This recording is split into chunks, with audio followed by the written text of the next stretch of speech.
نحمده ونصلي على رسوله الكريم اما بعد فاعوذ بالله من الشيطان الرجيم بسم الله الرحمن الرحيم رب اشرح لي صدري ويسر لي امري واحلل عقدة من لساني يفقهوا قولي.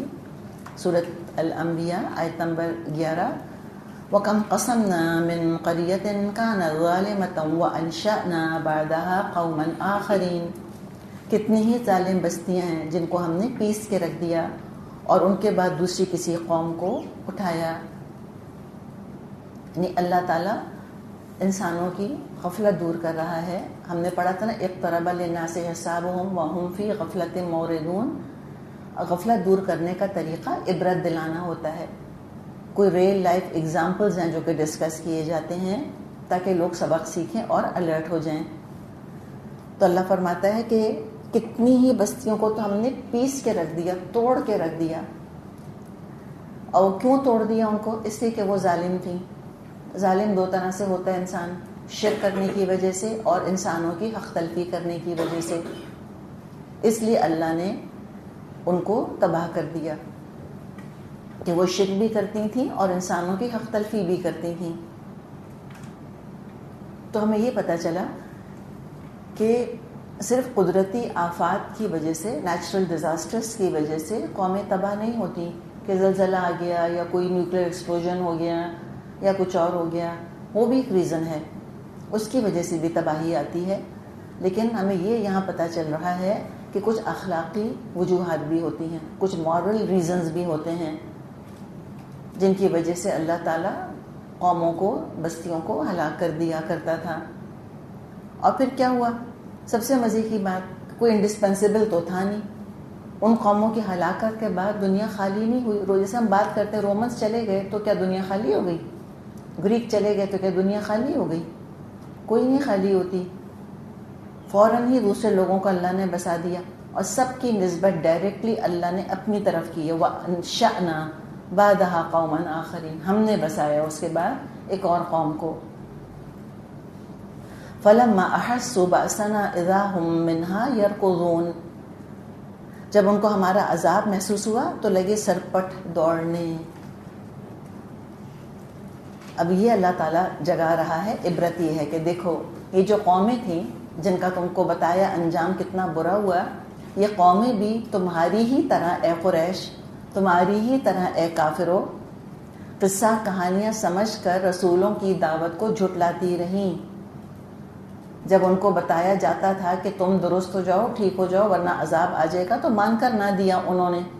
لیکن جب اپنے حواسوں سے فیل کر لیا, احسوا بأسنا, آنکھوں سے دیکھ لیا, کانوں سے سن لیا, جسموں کے اوپر اس کو فیل کرنے لگ گئے کہ واقعی عذاب آ رہا ہے, تو کیا ہوا؟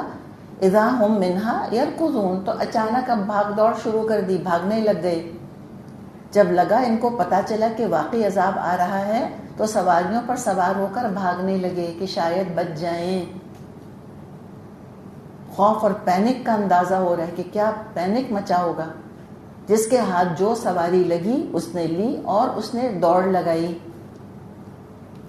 اور اب بھی اللہ کو نہیں پکار رہے کہ اللہ تو بچا لے. پھر بھروسہ جو ہے وہ اپنی ہی قوت پر ہے کہ ہم خود ہی بچا لیں گے اپنے آپ کو. لیکن اندازہ ہوا کہ نہیں, ہم نہیں بچا سکتے. اپنی سواریوں کو کتنا بھی تیز ہم دوڑائیں, اللہ کی پکڑ سے ہم نہیں بچ سکتے. تو پھر کہیں جا کے ایز اے لاسٹ ریزورٹ اپنے گناہوں کا اعتراف کیا. اللہ تعالیٰ کیا فرما رہا ہے ان سے؟ لا ترکضوا وارجعوا الی ما اترفتم فیہ ومساکنکم لعلکم تسألون. تو ان سے کہا گیا بھاگو مت, جاؤ اپنے انہی گھروں اور عیش کے سامانوں میں جن کے اندر تم چین سے رہ رہے تھے, شاید کہ تم سے پوچھا جائے. لعلکم تسألون. اب یہ جو انداز اختیار کیا گیا ہے یہاں پر, اس میں طنز بھی ہے, ان کی حقارت بھی ہے اور خوف بھی دلانا ہے ان کو. کیا کہ ذرا واپس جاؤ نا اپنے آرام دہ گھروں کے اندر لوٹ کر. کیوں بھاگ رہے ہو تم اس وقت؟ واپس جاؤ. لعلکم تسألون. یہ نہیں کہا کہ کون پوچھے گا, بس اتنا کہا کہ شاید تم پوچھے جاؤ. کون پوچھے گا؟ کہ شاید تم جب گھروں میں لوٹ کے جاؤ تو تمہارے جو نوکر چاکر تھے وہ تمہاری ضروریات خواہشات پوری کریں. ہم کہیں نا لائف ایز یوزول چلے تمہاری, جاؤ نا, لوٹ کے جا سکتے ہو. تو بہت طاقتور تھے تم, تو بہت تم نے سرکشی کے مظاہرے کرے, بڑا غرور تھا تمہیں اپنے اوپر, تو جاؤ کیوں نہیں لوٹ رہے؟ جن چیزوں کی خاطر اللہ کو ناراض کیا تھا اب جاؤ نا ان میں واپس. کیا جا سکیں گے؟ آبویسلی نہیں. یا لعلکم تسألون کہ جاؤ اپنے گھروں میں لوٹو, واپس جاؤ, تاکہ جو تمہارے وہاں حالی موالی تھے وہ تمہارا یہ حال, تمہاری شامت دیکھیں تو پوچھیں تم سے کہ کیوں یہ عذاب آیا تمہارے اوپر, کیا کرتے رہے تھے تم, واٹ ہیپنڈ, ٹیل اس, کس وجہ سے تمہاری یہ شامت آئی. یا یہ کہ جاؤ تم واپس لوٹو, لا ترکضوا وارجعوا الی ما اترفتم فیہ ومساکنکم, جاؤ واپس اپنے گھروں میں جاؤ, اپنی نعمتوں میں جاؤ. تم بڑے تو مرتبے والے, بڑے ہی انفلوئنس والے تھے, بڑا اثر و رسوخ تم رکھتے تھے, you were the movers and shakers of the society. اب جاؤ ذرا لوٹ کے واپس اپنے گھروں میں, لوگ تمہاری اوپینین پوچھیں. یعنی تم ان لوگوں کو گمراہ کرتے رہے, تم لوگوں کو اللہ کا باغی بناتے رہے, اب لوگ بھی ذرا پوچھیں گے تم سے کہ مروایا نا تم نے ہم کو, کیوں تم نے ہم کو بہکایا, کیوں تم نے ورغلایا ہم کو. اور پھر آخری بات, لعلکم تسألون, شاید تم سے پوچھا جائے. اس میں تو شدید اللہ کا غضب ہے کہ اگر تم لوٹ سکتے ہو تو پھر اپنی دنیاوی نعمتوں اور عیش و عشرت کی طرف لوٹو. اللہ کی نعمتوں کو دیکھو جو اللہ نے تم پر کی تھیں. اب تمہاری خبر لی جائے گی ذرا کہ تم نے کتنی ناشکری کری تھی, کیسے کفر کے مظاہرے کرے تھے, ذرا نعمتوں کا حق تم نے ادا نہ کیا. اکاؤنٹیبلٹی ہوگی تمہاری ذرا ان نعمتوں کی. تو بڑی سخت تنبیہ ہے اس کے اندر, ہم بھی ذرا ہوش میں رہیں. اب بولے, قالو, کہنے لگے, یا ویلنا, ہائے شامت ہماری, انا کنا ظالمین, بے شک ہم خطاوار تھے, ہم ظالم تھے. فما زالت تلک دعواہم حتی جعلناہم حصیدا خامدین, اور وہ یہی پکارتے رہے یہاں تک کہ ہم نے ان کو کھلیان کر دیا, زندگی کے ایک شرارت تک ان کے اندر نہ رہا. اب افسوس, بہت دیر کر دی مہرباں آتے آتے. غیب کے پردے اٹھنے کے بعد آپ اعتراف جرم کر رہے ہیں, اور وہ جو اللہ نے نقشہ کھینچا ہے, قالوا یا ویلنا انا کنا ظالمین فما زالت تلک دعواہم, کہتے رہے, اعتراف جرم کرتے رہے. اور اب دو چیزیں دیکھیں, ایک طرف سے اللہ کا عذاب برس رہا ہے, دوسری طرف سے ان کی چیخ و پکار. یہ اللہ اللہ کر رہے ہیں, اب تابڑ توڑ اللہ کا عذاب برس رہا ہے, اور اب یہ چیختے رہے, پکارتے رہے. اور آپ سوچیں کہ جو اذیت میں, تکلیف میں اور خوف میں چیختا ہے, اس کی آواز کیسی ہوتی ہوگی, کیسی پھٹی ہوئی ان کی آوازیں نکل رہی ہوں گی, کیسے ان کے گلے بیٹھ رہے ہوں گے. اور کہتے رہے, کیا کہتے رہے, انا کنا ظالمین, انا کنا ظالمین, انا کنا ظالمین, کہ ہم ہی ظالم تھے, ہم ہی ظالم تھے, ہم ہی ظالم تھے, ہماری غلطی ہے. پھر کیا ہوا, حتی جعلناہم حصیدا خامدین, آوازیں مدھم ہوتی گئیں. پہلے سب بولتے رہے, پھر کچھ مرتے رہے, عذاب میں دبتے رہے, ختم ہوتے رہے. آہستہ آہستہ ہوتے ہوتے خاموشی چھا گئی. ان کی بستیوں میں ایسی ویرانی ہے جیسے کہ کھیتی کٹنے کے بعد خاک اڑ رہی ہوتی ہے, گھاس پھوس کی طرح, بروکن سٹکس کی طرح ان کی لاشیں وہاں پڑی رہ گئیں. کوئی ہلچل نہیں, کوئی موومنٹ نہیں, سٹل بالکل. بہت انرجی تھی ان کے اندر, بڑے انرجیٹک تھے, اور ساری انرجی دنیا حاصل کرنے اور رسول کی مخالفت میں خرچ کر دی. اب بجھ کے رہ گئے, خامدین, آنکھیں بے نور, جسم بے حرکت, بے جان پڑے ہوئے ہیں, زبانیں خاموش ہیں. پہلے تو اللہ کی بات سن کے چراغ پا ہو جاتے تھے نا, آگ برستی تھی ان کے منہ سے, غصے کے مارے حال خراب ہو جاتا تھا ان کا. اللہ نے خشک گھاس کا ڈھیر بنا دیا ان کو, اور جب خشک گھاس ہوتی ہے تو بس چنگاری دکھانے کی دیر ہوتی ہے اور بھڑک اٹھتی ہے. تو یہ خامدین کہ ابھی ایک چنگاری باقی تھی, وہ افسوس کی اور پچھتاوے کی, وہ بھی بجھنے والی تھی, پھر تو مرنا ہی مرنا تھا. یعنی کہ توبہ کرتے رہے. کب تک کہ بالکل بے جان ہو گئے اور مرتے مرتے بول تو سکتے نہیں تھے, ہل سکتے نہیں تھے, لیکن دل کے اندر ایک پچھتاوا تھا, وہ ایک انگارہ تھا جو ان کے دل پہ رکھا رہ گیا کہ ہائے ہم نے کتنی بڑی غلطی کری. تو اللہ تعالیٰ مجھے اور آپ کو توفیق عطا فرمائے کہ جب تک استغفار کی مہلت ہے, دروازہ کھلا ہے, ہم اپنا معاملہ اللہ سے درست رکھیں, زیادہ اطراء نہ کریں اپنی چیزوں کے اوپر, غافل نہ ہوں ان چیزوں میں.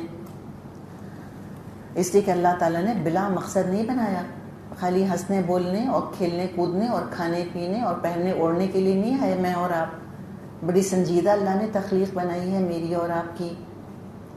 فرمائے وما خلقنا السماء والارض وما بينهما لاعبين لو اردنا ان نتخذ اللهوا لاتخذناه من لدنا ان كنا فاعلين. ہم نے اس آسمان اور زمین کو اور جو کچھ ان میں ہے کچھ کھیل کے طور پہ نہیں بنایا. اگر ہم کھلونا بنانا چاہتے اور یہی کچھ ہم کو بس کرنا ہوتا تو اپنے پاس سے کر لیتے. یہ بھی بڑی انٹرسٹنگ بات ہے جو یہاں بیان کی جا رہی ہے, اور بہت بڑے بڑے نظریات, بہت بڑی بڑی تھیوریز کا ذکر نہیں کیا گیا. یہ قرآن کا اختصار ہے. ذرا بھی اگر ہم میں سے کسی نے کمپیریٹیو ریلیجن پڑھا ہے, اگر ہم نے مختلف ادیان کا مطالعہ کیا ہے, جیسے کہ گریک میتھولوجی یا رومن میتھولوجی یا ہندوازم جو ہے, جو مشرکانہ مذاہب ہیں, ان میں جو ان کی ہائرارکی ہے خداؤں کی, جو اپولو ہے یا ان کا ہیراکلس ہے, یا مختلف جو انہوں نے خدا اپنے پوسائیڈن بنائے ہیں, یا وینس ان کی دیوی ہے, مختلف ایٹلس خدا وغیرہ جو ان کے بنے ہیں, پوسائیڈن جو سمندروں کا خدا ہے. ان کے جو خدا تھے مشرکین کے خدا یا جو ہندوؤں کے خدا مختلف بنے ہوئے ہیں, یہ بڑے رنگین مزاج ہیں سارے. اتنی گندی ان کی میتھولوجی ہے, اتنی شرمناک ان کی میتھولوجی ہے کہ انسان بچوں کے سامنے ڈسکس نہیں کر سکتا, بلکہ ان کے مندروں میں آپ اپنے بچوں کو لے کے جا نہیں سکتے, اس لیے کہ انہوں نے بالکل نیوٹ مجسمے بنائے ہوئے ہوتے ہیں دیویوں کے. اور جو ان کے اس میں رومن گاڈز وغیرہ بھی دیکھیں, وہ کپڑے پہننے کے قائل ہی نہیں ہے لگتا ہے, نعوذ باللہ. روم جو کہ ان کا گڑھ تھا, جگہ جگہ نیوٹ سٹیچوز, جگہ جگہ نیوٹ سٹیچوز ہیں. تو ان کی یہ رنگین مزاجی تھی. اس خدا کا نعوذ باللہ اس خدا کی بیوی کے ساتھ افیئر تھا, وہ جو فلاں دیوی صاحبہ ہیں وہ اس دیوتا سے پریگننٹ ہو گئی ہیں, اور نعوذ باللہ جانوروں کے ساتھ معاملات ہو رہے ہیں, تو ملے جلے قسم کے بچے پیدا ہو رہے ہیں ان کے, جو آدھے خدا آدھے انسان یا آدھے خدا آدھے جانور ہیں. عجیب لغ اور واہیات قسم کی باتیں ہیں ساری. کبھی جو ان کے جو خدا ہیں وہ گوپیوں کا دودھ چرا کے پی لیتے ہیں, وہ دودھ جو دھو رہی ہوتی تھیں وہ خواتین ان کا دودھ لے کے پی لیتے تھے. یا یہ کہ جیسے ان کے ایمفی تھیٹرز ہوتے تھے, کولوزیم وغیرہ, ایسے دنیا کو ٹریٹ کیا ہوا تھا. ہوتا ہے شب و روز تماشا میرے آگے. ان کا خیال یہ تھا کہ کہیں ان کے جو خدا ہیں یہ ماؤنٹ اولمپس پر بیٹھے رہتے ہیں. یہ گریک اور رومن میتھولوجی تھی کہ یہ ماؤنٹ اولمپس پر بیٹھے رہتے ہیں خود تو, اور پھر یہ دنیا والوں پہ کبھی کوئی مشکل ڈال دیتے ہیں, ان کو تڑپتا دیکھ کے انجوائے کرتے ہیں, کبھی کوئی خوشی ان کو دے دیتے ہیں, ان کو خوش ہوتا دیکھ کر انجوائے کر رہے ہوتے ہیں. یعنی بیسکلی دنیا تماشا ہے ان کے لیے, خداؤں کا تھیٹر ہے. کسی کو مروا دیا تو دل بہلا رہے ہیں, کسی کا بچہ مروا دیا تو یہ ذرا انٹرٹین کر رہے ہیں اپنے آپ کو. تو یہاں وہ سب چیزوں کا ذکر تو نہیں, کیسے کہ وہ اتنی زیادہ خرافات ہے کہ اس قابل بھی نہیں کہ اس کو بیان کیا جائے. اتنی بات بتا دی کہ یہ اللہ کھلنڈرا نہیں ہے. جب اللہ ہی, جب خدا کھلنڈرے ہو جائیں گے تو لوگ کیوں سیریس ہوں گے پھر؟ جب خدا ہی بے حیا ہیں نعوذ باللہ اور بد اخلاق ہیں اور چوری بھی کرتے ہیں اور بلا وجہ قتل بھی کر دیتے ہیں اور نعوذ باللہ زنا کے مظاہرے کرتے ہیں, تو انسانوں کے لیے سب جائز ہے. اس لیے آپ دیکھیں مشرکانہ مذاہب کے اندر موریلٹی کا تصور ہی کوئی نہیں ہے, بے حیائی ہے اور بد اخلاقی ہے, یہ سب چیزیں ہیں ان کے ہاں. تو یہاں بتایا جا رہا ہے کہ تم کس دنیا میں رہ رہے ہو. اللہ جو حقیقی خدا ہے اس نے دنیا اپنے بندوں کا تماشا دیکھنے کے لیے نہیں بنائی. بہت سنجیدہ با مقصد تخلیق ہے. ایک تو یہ کہ کوئی کھلنڈرا نہیں ہے وہ, اگر کھلونا بنانا ہوتا اللہ کو, اللہ اپنے پاس بنا لیتا. اور دوسری بات یہ ہے کہ دنیا تو کھیل تماشا بن کے رہ جائے گی اگر مسلم اور مجرم کا انجام ایک ہی ہونا ہے. اگر سبھی کو مٹی میں مل کر مٹی ہو جانا ہے تو دنیا تو کھیل تماشا بن گیا. ہم تو کسی ڈرامے کو بھی نہیں ادھورا چھوڑنا چاہتے. ہم کہتے ہیں بھئی اینڈ میں کیا ہوا, سب پوچھتے ہیں بھی آخر میں کیا ہوا, کیا آخر. ہر افسانے کا کوئی انجام ہوتا ہے, ہر ڈرامے کا انجام ہوتا ہے, اور یہ دنیا نہ افسانہ ہے اور نہ ڈرامہ ہے, حقیقت ہے. یہ ایسے کیسے ان اینڈنگ رہ جائے گی, یہ کیسے لوز اینڈز اس کے چھوڑ دیے جائیں گے. اللہ کا عدل تو کبھی گوارا نہیں کرے گا کہ انسانوں کے اعمال کا انجام سامنے نہ آئے. اگر کھیل تماشا ہوتا تو اللہ اس طرح مخلوق کو کولیٹرل ڈیمیج نہ بناتا. فرعون اور موسیٰ برابر نہیں ہو سکتے.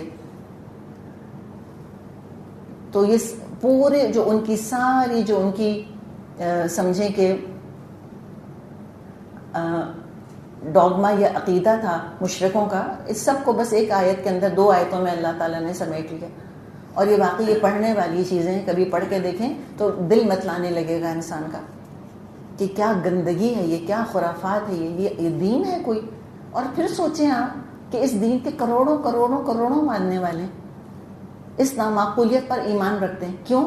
اس لیے حسبنا ما وجدنا علیہ آباءنا, ہم نے تو اپنے باپ دادا کو ہندو پایا تو ہم بھی ہندو ہیں, بس صرف یہ عقیدہ ہے, اس وجہ سے.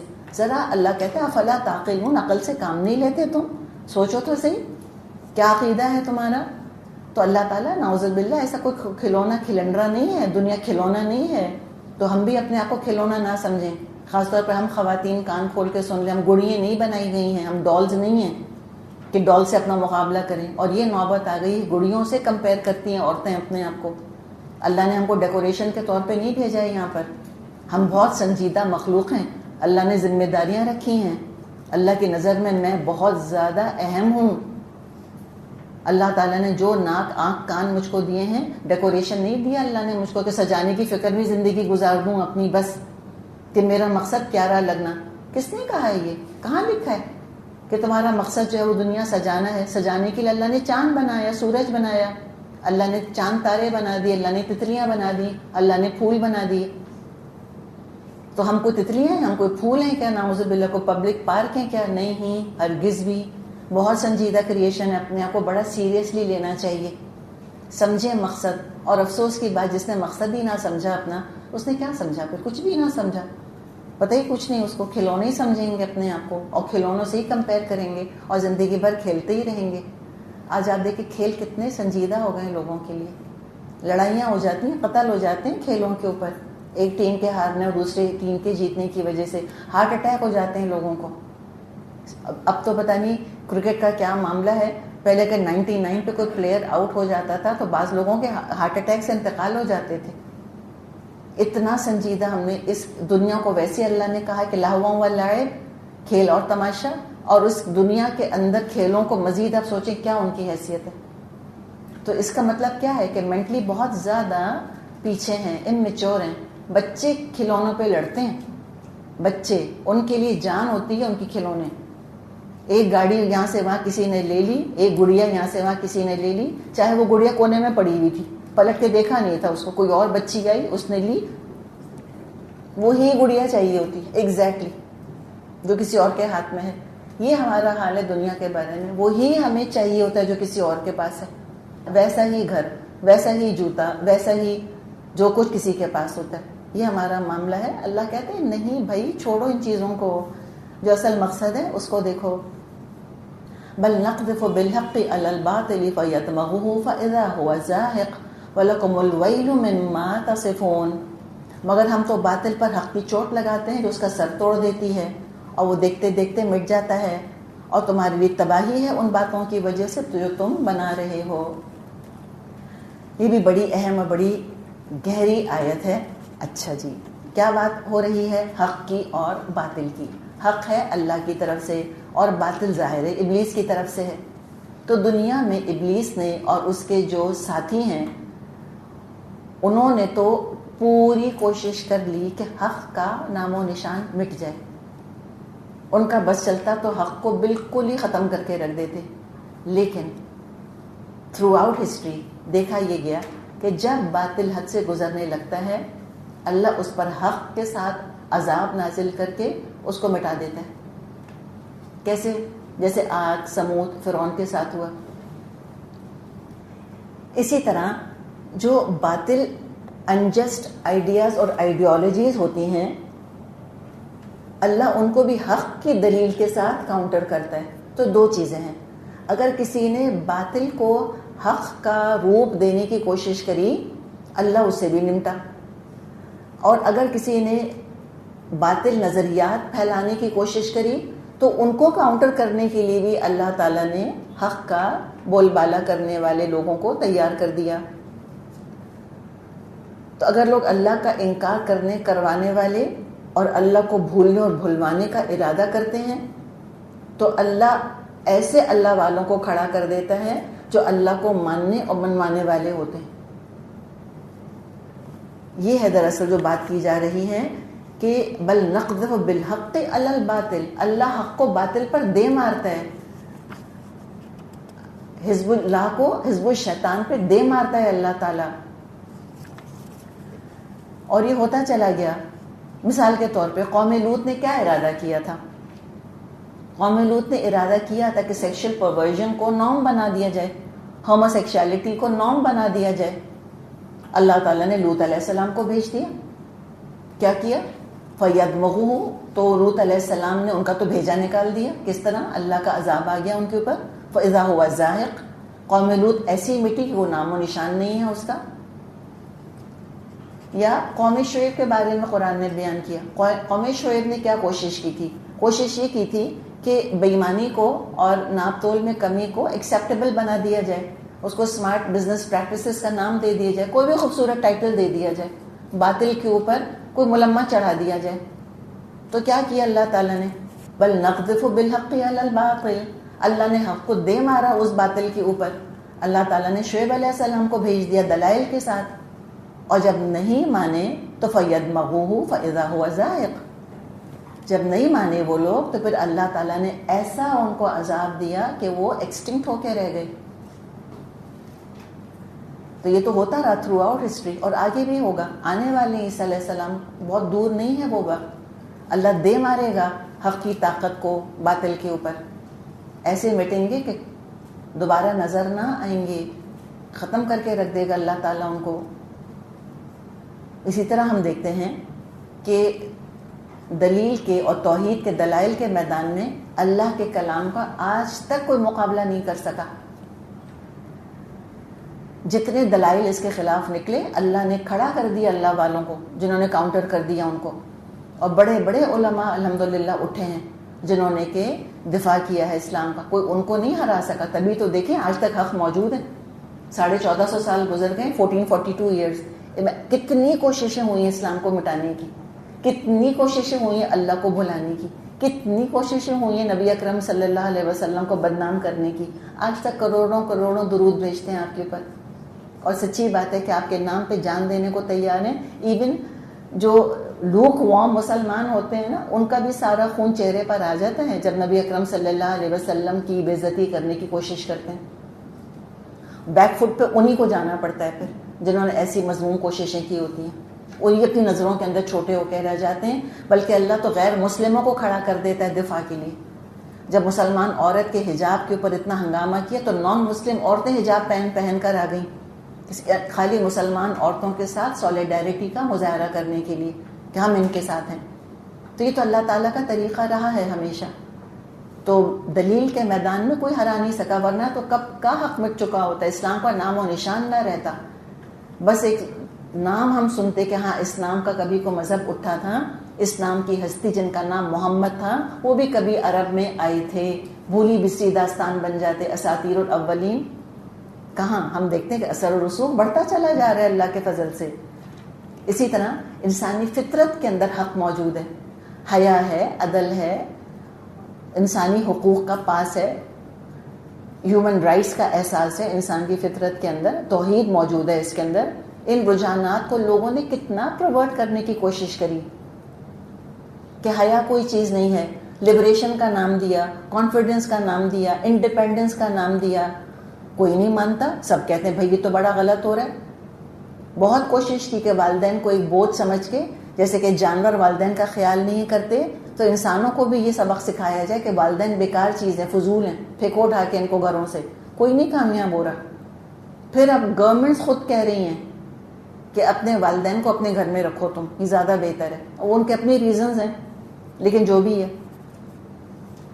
تو اللہ تعالیٰ نے دلائل کے ذریعے، حقائق کے ذریعے اور نتائج کی روشنی میں ثابت کر دیا کہ عدل کے بغیر، حیا کے بغیر، والدین کا، بزرگوں کا خیال احترام کرنے کے بغیر انسانی معاشرہ میل فنکشن کر جائے گا. یہ نہیں چل سکے گا صحیح طرح سے. انسٹیٹیوٹ آف میرج اگر نہیں ہوگا، انسٹیٹیوشن آف میرج اپنی جگہ نہیں ہوگا، تو خاندانی ادارہ ڈسٹرب ہوگا اور بہت برے اس کے نتائج نکلیں گے. اللہ نے ثابت کر دیا، اللہ نے حق کو دے مارا ہے باطل عقائد کے اوپر. اور جب آخرت آئے گی اور غیب کے پردے ہٹیں گے اور حقائق کھل کر سامنے آئیں گے، پھر تو باطل ہمیشہ کے لیے کیا ہوگا؟ فَإِذَا هُوَ زَاهِقٌ. پھر تو ہمیشہ کے لیے باطل مٹ جائے گا.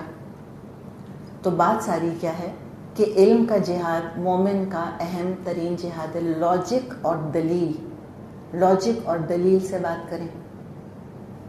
اور ہلاکت اور بربادی کس کے لیے؟ مما تصفون وَلَكُمُ الْوَيْلُ. یہ اللہ ان کو براہ راست مخاطب کر کے کہہ رہا ہے کہ اے باطل پرستو، تمہارے لیے تو بڑی سخت ہلاکت ہے. دنیا میں بھی بھگتو گے تم، معیشتاً دنکن کا تم شکار ہوگے، آخرت میں بھی تمہاری بڑی شامت ہے. چلیں ایسا کرتے ہیں، ہم یہاں رک جاتے ہیں، بریک لے لیں، پھر آگے انشاءاللہ ہم چلیں گے.